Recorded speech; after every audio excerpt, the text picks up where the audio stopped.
So I'm Jamal from Counterfire. I'm speaking to Shamina, who is the sister of one of the Palestine activists who is on hunger strike at the moment. So could I just start by asking why your brother and seven others are on hunger strike at the moment? So there are eight hunger strikers currently because they have got five very clear demands. One is to end the censorship. So whilst being in prison now, they have experienced increasing surveillance on their mail, even as such where legal mail has been opened. Books that are not going through, cafes being basically banned and taken away from the female prisoners, so they are unable to have something to pray with. There's been suppression of the t-shirts that you can't use the slogan of Free Palestine. So therefore, we want to make sure that we end all those levels of censorship. Immediate bail for the prisoners. There are currently 32 political prisoners in the UK, and they are all being held in remand for nearly up to 2 years before their trial. The eight that are on hunger strike are also in that similar thing, and they believe that they should be released out of remand and be awaiting bail for their trial. Fortunately, this hasn't happened. There have been various bail refusals. The right to a fair trial, ensuring that all material political and foreign interference on this case is completely disclosed. We know that there's been meetings between Britain and Israel state officials, and we need these fully disclosed to show that they are not interfering within this case. Also, there's been elements of the trial which have showed that there might be some prejudice within the trial, which is not allowing it to be conducted fairly. Deprescription of Palestine action, and dropping the terrorism link that has been applied to many of the activists. And then shutting Elbit down. And that's probably the main demand that the hunger strikers are pushing, purely for the fact that we know Elbit Systems is operating in the UK, producing weapons that are actively being used on the ongoing genocide, breaking sections of the Geneva Convention. And as a country where we're supposed to be upholding human rights, we shouldn't be arming or distributing arms from our country, which are then being used in a genocide. Yeah, and what has the behavior, I guess, of the prison service been like during this hunger strike? I think it's been mixed, to be honest. There's been Mm. obviously quite a lot of pushback. Some prisoners have faced difficulty in getting timely health care when they are very sick and unwell.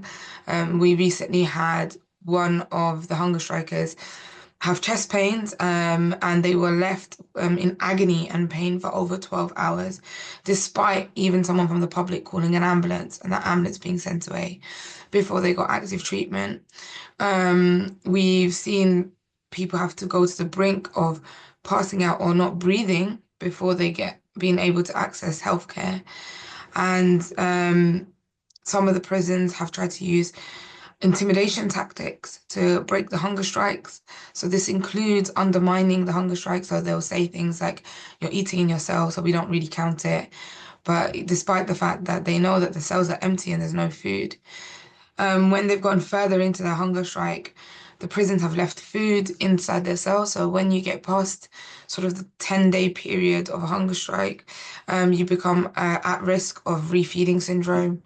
So when leaving food in the cell is very detrimental and risky if they just start suddenly eating all that food because their body will react really badly and basically attack itself for having that food.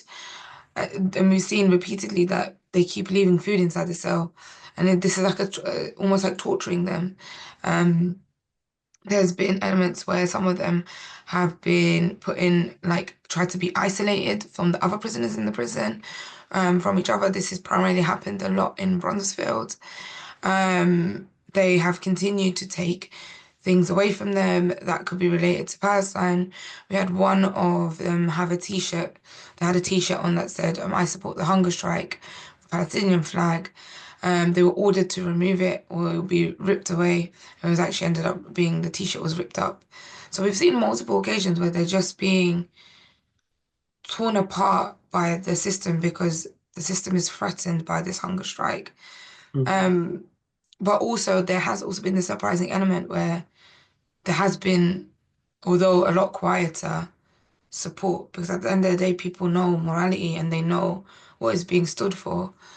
So there's been occasions where people that they've encountered through the healthcare system, I want to say some guards, but I don't, I say that quite loosely, that have been supportive of the hunger strike or understanding the hunger strike and they get it. But then it doesn't offset the cruelty that they've faced from others that have been increasingly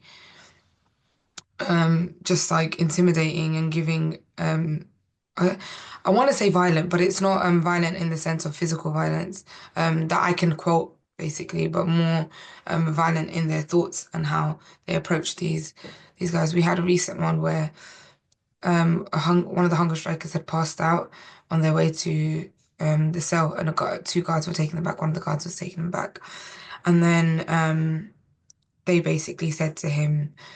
Oh, well, he'd passed out, he was in the bed, and they said, well, he's still breathing, so we don't need to get an ambulance. And then that's the cruel nature with what we're dealing with. Um, and I wonder if it would be different if it was about something else. But yeah.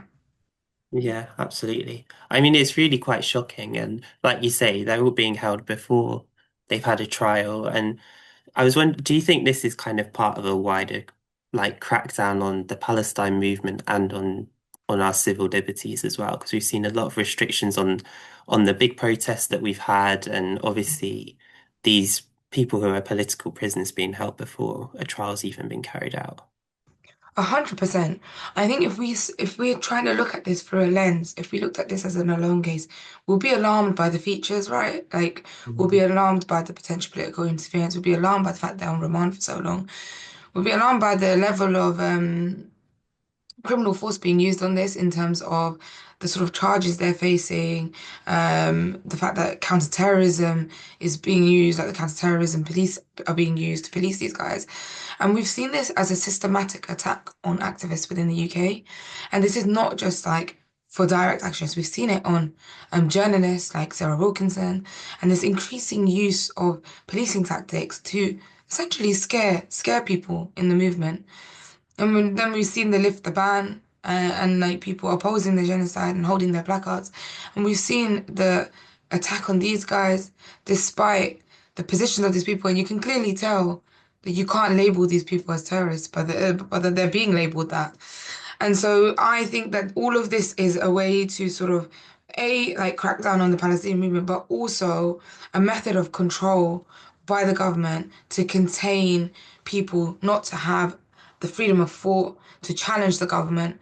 But they were supposed to be able to do that in a democratic society.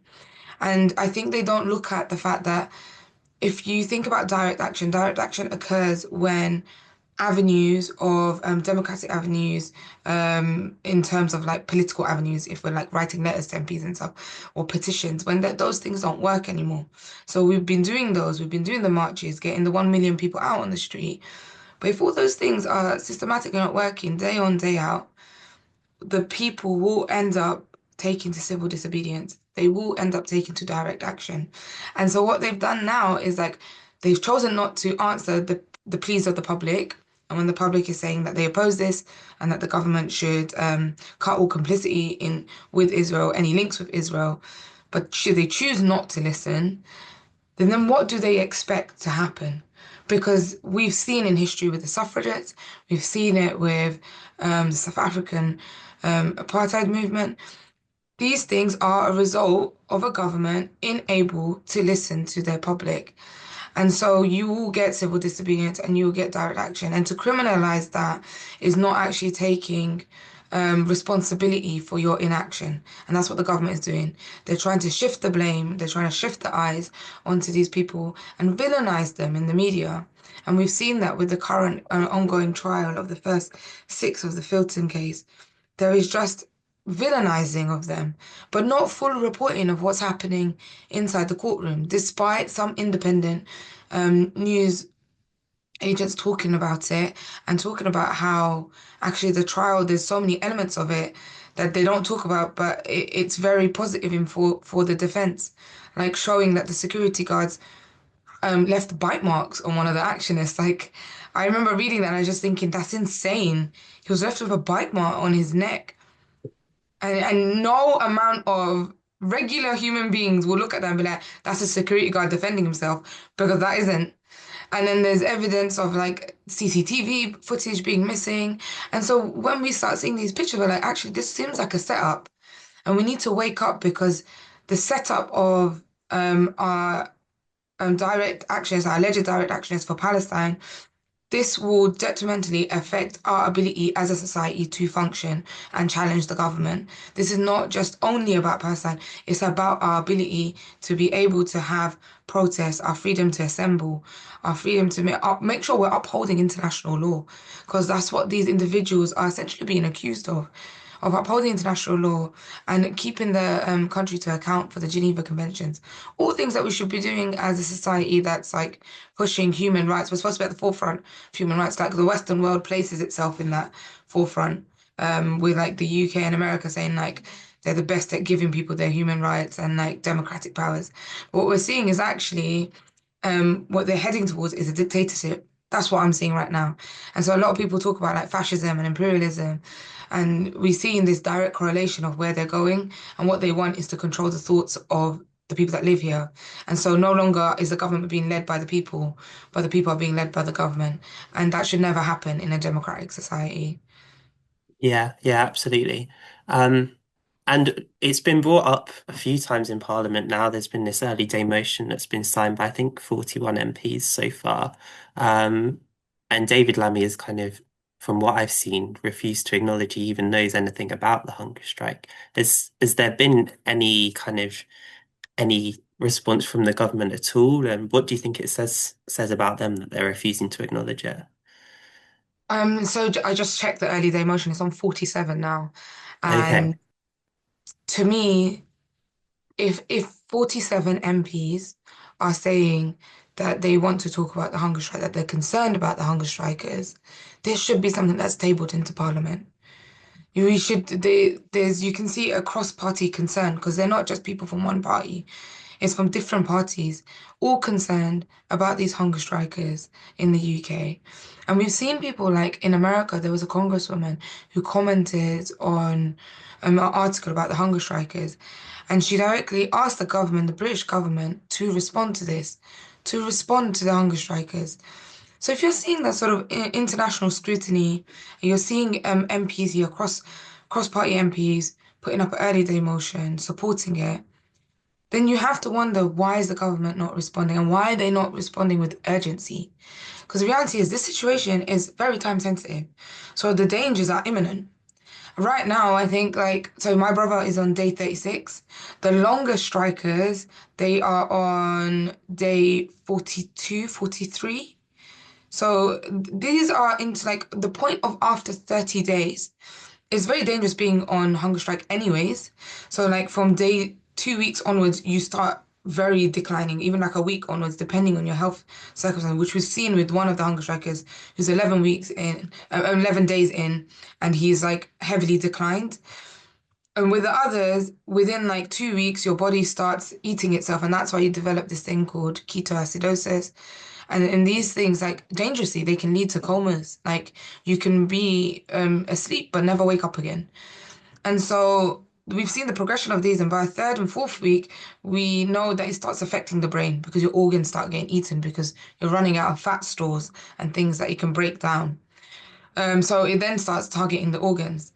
So now we're in somewhere in like we're getting into day 45, 42. We're going into like week 7. If we're ending into those dates, you're placing these guys on serious danger. And I say this from also like a healthcare point of view. There's multiple doctors across the board that are very concerned about these hunger strikers. So we have to acknowledge that the government is not taking this as an imminent and urgent need, which then begs the question, is this how they want to treat their citizens of this country? People that are under their custodial power at the moment. And so they should be making sure and ensuring that the blood of these people are not on their hands. And that isn't happening at the moment, which is deeply concerning. I think that was like 2 weeks ago. I hope now, obviously, when we handed the letter to David Lammy, he should now know that there is a hunger strike. To deny it at this point would be like a farce. But it tells me that if we've given it to him, he's in direct links with the Prime Minister, and they're in the like same cabinets. They're all holding senior positions. So a discussion should have taken place at this point. A discussion which then would have involved the legal representatives for the hunger strikers. This hasn't happened yet. And we have to be alarmed by this. At what lengths is our government willing to go to continue its complicity in this genocide and continue its relationship with Israel? Mm. Yeah, absolutely. And just finally, what can people in the Palestine movement do to support the hunger strikers? This week is really crucial. Parliament is breaking up at the end of this week for the Christmas period, so they'll be shut down for 2 weeks. It means at this point we need to make sure we're pushing this onto the agenda. And we do this through there's a couple of mobilizations happening throughout the week, trying to find out if there is a mobilization happening in your local area or come to the bigger mobilizations and demos. If it's not happening in your area, organize one. We need them up and down the country. And I've asked people on Tuesday, especially before the last Prime Minister Question Day, which is on Wednesday, that people mobilize throughout the country in their groups, in their towns, at their councils, any building that is part of the government, outside media outlets, and we really push this because it needs to break through and actually dismantle what we're seeing right now. And then it's escalating because we have to remember the lives of these individuals are on the line. And the last thing you want to do is regret that you didn't do more.